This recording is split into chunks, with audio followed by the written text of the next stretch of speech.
नमस्ते साथीहरू, वेलकम छ सबैजनालाई। अनि कतिजनाले विदेशमा बसेर आफ्नो परिवारलाई यो वर्ष फागुन 21 को चुनावमा चाहिँ कसले भन्नुभएको छ फलानालाई भोट हाल्नु, फलानालाई भोट हाल्नु भनेर।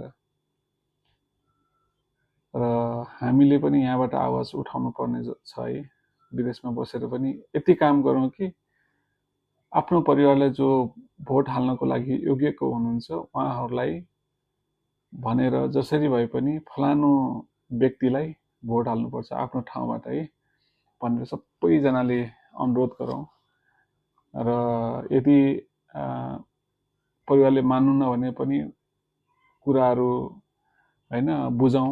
र यो चोटिको एउटा भोटले पनि देश परिवर्तन हुन सक्छ। एउटा भोटले गर्दाखेरि यदि तपाईहरु एउटा भोटले गर्दाखेरि धेरै कुराहरू हुन सक्छ। त्यसले गर्दाखेरि भोट एकदमै इम्पोर्टेन्ट छ। जनताबाट भोटको आशा हामीले गरेका छौँ। हामी विदेशमा त पाइँदैन अहिलेसम्म पनि। अब विदेशबाट पनि भोट हाल्नुपर्छ भन्ने कुराहरू आवाज त उठिरहेको छ, तर पनि अहिलेसम्म के कुराहरू आएको छैन। तर पनि नेपालमा भएको व्यक्तिहरूले यो चोटि चाहिँ आफूलाई मनपर्ने पार्टीलाई भोट हाल्नुपर्छ। किनभने मलाई चाहिँ मनपर्ने पार्टी अलिकति बढी आशा राखिएको चाहिँ राष्ट्रिय स्वतन्त्र पार्टी हो। अनि मलाई एकदमै त्यहाँ भएका अलिक केही व्यक्तिहरू एकदमै मनपर्छ। अनि पार्टीको जुन फाउन्डेसन छ मलाई एकदमै राम्रो लाग्छ हैन। र सपोर्ट पनि म गर्छु, किनभने देशमा केही गर्छु भन्ने व्यक्तिहरू त पार्टीमा हुनुहुन्छ। त्यसले गर्दाखेरि म चाहिँ सपोर्ट गर्छु उहाँलाई। तपाईले कसलाई सपोर्ट गर्नुहुन्छ?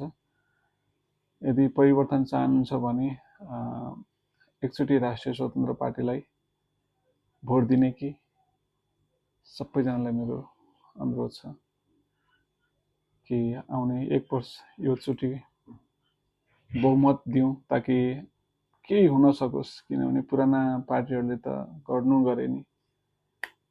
अहिले हेर्नुस् न, फेरि कुर्सीकै लडाई छ त्यहाँनिर हैन।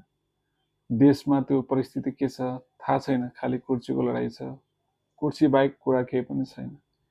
तपाईले देखिरहनु भएको छ नि हैन भिडियोमा, त्यो अन्तर्वार्तामा। त्यसकारण हामी सबैजना नागरिक सचेत रहन जरुरी छ है।